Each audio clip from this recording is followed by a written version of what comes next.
Hello, mic testing 1 2 3 3 3 ஷார்ப்பாக இருக்கா மைக்கு? என்னதான் நம்ம ஷார்ப்பாக புத்தி கூர்மையாக மைக்கில் பேசினா கூட மைக்கில் பேசிட்டதுனால அது புத்திசாலித்தனம் ஆகிடாதுங்கிற ஒரு பழி உன் மேலே இருக்குது. சரி, நான் செவனே தானா போய்க்கிருந்தேன். யார் வம்பு தும்புக்காச்சும் போனனா கௌரவம் கௌரவம்னு என் கௌரவத்தையே ஆரம்பிச்சிட்டீங்களா? அதனால் நான் ஒருவேளை முட்டாள்தனமாக பேசினா கூட அதை புத்திசாலித்தனமாக டிரான்ஸ்லேட் பண்ணி கொடுக்க வேண்டியது உன்னுடைய பொறுப்பு. ஓகே?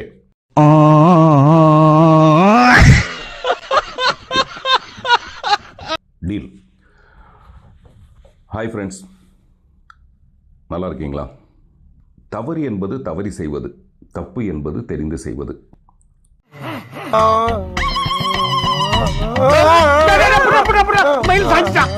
தவறு செய்தவன் திருந்த பார்க்கணும், தப்பு செய்தவன் வருந்தி ஆகணும். அதே மாதிரி தான் நான் வருத்தம் தெரிவிக்கிறேன்னு சொல்கிறது ஒரு விதம், மன்னிப்பு கேட்குறேங்கிறது இன்னொரு விஷயம். ஒரு நிகழ்ச்சியில் ஒரு தவறு நடந்துட்டதாக நான் உணர்றேன். உண்மையிலேயே அது தவறி தான் நடந்தது. நான் மேடையில் நம்ம யார் வம்புக்கும் போறதில்ல, யார் தும்புக்கும் போறதில்ல, நம்ம உண்டு நம்ம சோழி உண்டுன்னு போய் மிஸ்டர் விஜயை பற்றியோ அஜித்தை பற்றியோ பேசிகிட்டே இருக்கும்போது திடீர்னு வேறு ஒரு ஃபோட்டோ வந்தது. அந்த ஃபோட்டோவை பார்த்த உடனே நான் என்ன பேசுகிறதுன்னு எனக்கு தெரியல. உண்மையிலே கொஞ்சம் திகைச்சு போயிட்டேன். அதான் உண்மை. குற்றம் சுமத்துற மாதிரி அவங்களுடைய ஃபோட்டோவை போட்டு நான் பேசணும்னு ஆசைப்பட்டேங்கிறது 100% பொய். அப்படி நான் என்னடா இவ்வளவு காசு வாங்கிட்டு எந்த கட்சியிலும் போய் சேர போகிறது இல்லை. காசுக்காக நான் எந்த தவறையும் செய்ய போகிறது இல்லை.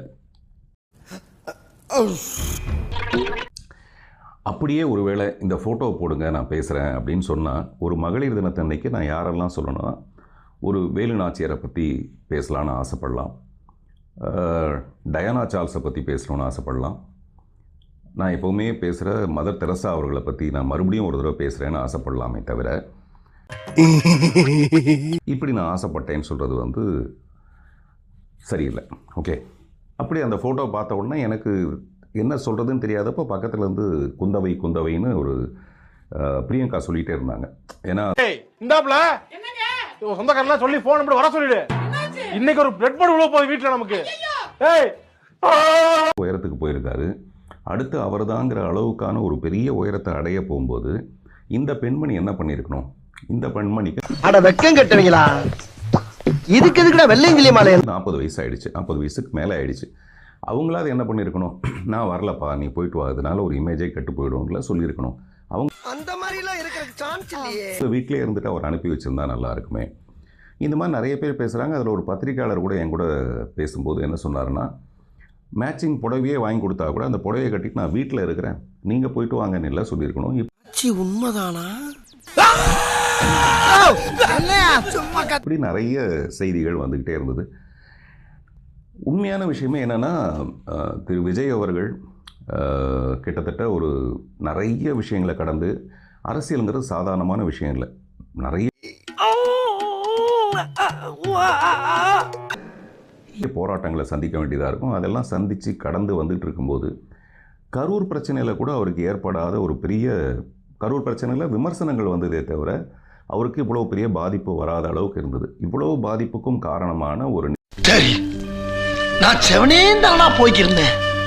யார் வம்பு தும்புக்காச்சும் போனனா கௌரவம் கௌரவம்னு என் கௌரவத்தையே ஆரம்பிச்சிட்டீங்களா?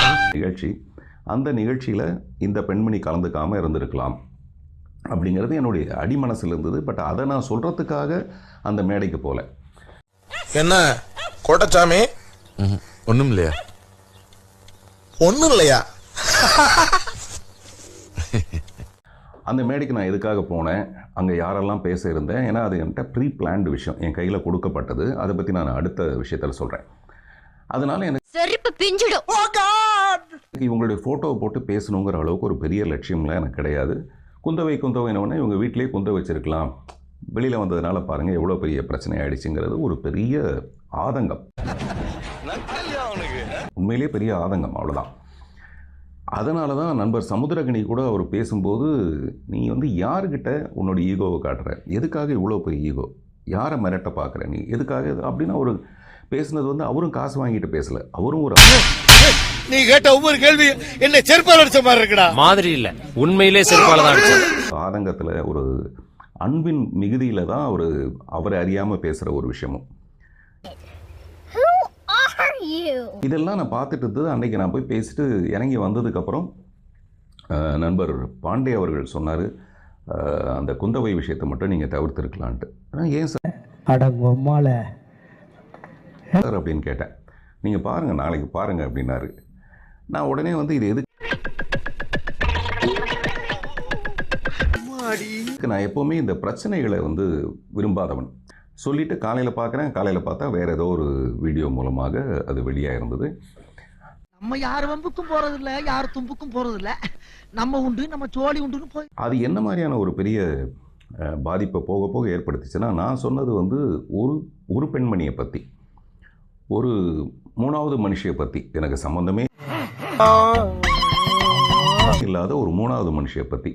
இந்த பிரச்சனைகளை மொத்தம் 3 பேர்னு எடுத்துக்கிட்டால், முதல்ல வந்து என்னுடைய அன்பு நண்பர் விஜய், அவருடைய வளர்ச்சியை பார்த்து